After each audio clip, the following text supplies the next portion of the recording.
By the end of the month or so, we will see the beginning of a positive outcome to an inevitable situation. Over the years, there had been this one-sided debate or even beef between new sports media and the traditional sports media.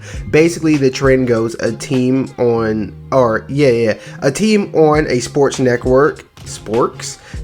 network gives an opinion, then someone on YouTube gives a counter argument, and sometimes, and a lot of the time, the counter argument from the YouTuber is better than the original opinion or the rebuttals offered by the co-host on said traditional networks. And most of the time it's because they do it live and things, and of course they have bullet points and notes and things of that nature, but most YouTube videos are carefully constructed and even scripted out like this one. But anyways, and every so often these commentators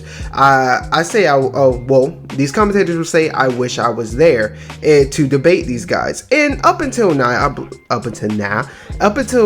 believe this would never happen because these hosts are comfortable with what they have. They are opposed to addition, subtraction and replacement of their co-workers, and most importantly, no one is going to bring you on live television when your sole intention is to embarrass them, right? But with the growth of YouTube commentators and commentators in general, the crossroads between them and the ESPN, NFL Network, and CBS's of the world seemed highly likely, to say the least, right? But when we needed someone to break the YouTube equivalent of the color barrier, or at least from a sports content perspective, love him or hate him, the ever polarizing, all too infamous Stephen A. Smith. That was a terrible transition into this. Anyways, the funniest hater on the internet collaborated with Kenny, aka King of the Fourth Quarter, on his podcast, on Stephen's podcast, and we'll soon bring Kenny on First Take, which is a show on ESPN.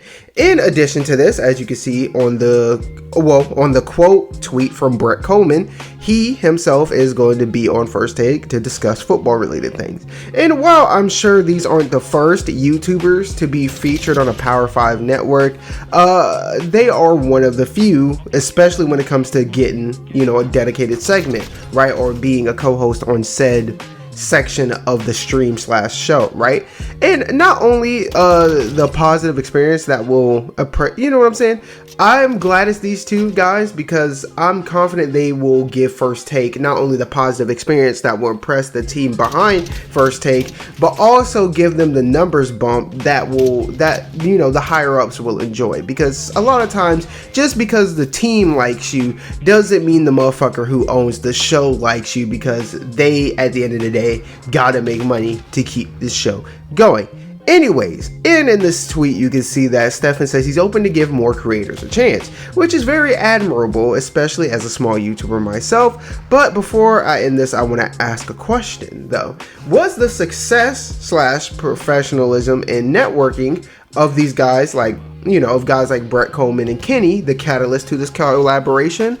Or was it something along the lines of the many athletes and traditional media figures that have made their own podcasts via YouTube or other streaming services and realized this is more of a lateral step that rather than, a step down? You know what I mean?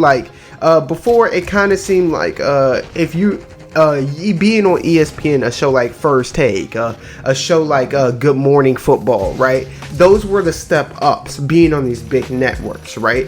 And you doing YouTube was kind of a way of I don't have the networking, or I'm not in an environment to where I can get a job with said companies to try to work my way into one of those seats in those debate shows/commentary shows on sports. So I'm going to start this YouTube channel so I could just give my opinion from my own house, right? And before, it's just kind of that was seen as the next level. But now things have kind of evened out to where sometimes there are YouTubers that are pulling more views than the dedicated channels that CBS, NFL, and so on have, and their numbers are probably relatively comparable to what they are pulling on the actual channel streams in that nature, right? People are saying that streaming services are starting to kill television. So now I feel like that now, especially with people trying to say using these streaming services as a extension of their career or to set up their own thing. For example, if someone's been working, if you work for ESPN, right? Everything you say, your debates, your takes, your everything is owned by them. They have the rights to it, right? They pay you for that. But once you make a YouTube channel, right? Once you stream on Twitch, once you stream on Kick, once you go to these other platforms or make your own website, that is you own the rights to it. You can market it however you want and things of that nature. And it's also just another revenue stream. And a lot of athletes and traditional media figures have switched over to be a guy like me, a guy like Kenny, Lowe, what Agent used to be, Brett Khollmann, right? Alex Hollings, right? A guy just sitting in here talking to an audio recorder, right? And maybe putting some stuff on the screen. Now that they are one of them, I think maybe it feels like they see us as worthy now, right? They're no longer looking down on us, which I don't think they ever looked down upon YouTube commentators. I just think they never looked at us at all. But yeah, that's my opinions on the situation. I really hope that you know what I'm saying, that Kenny and them give them such a good experience that they're open to inviting other people on the platform, and not just big YouTubers but up and coming commentators and things of that nature, because I'm a real big advocate.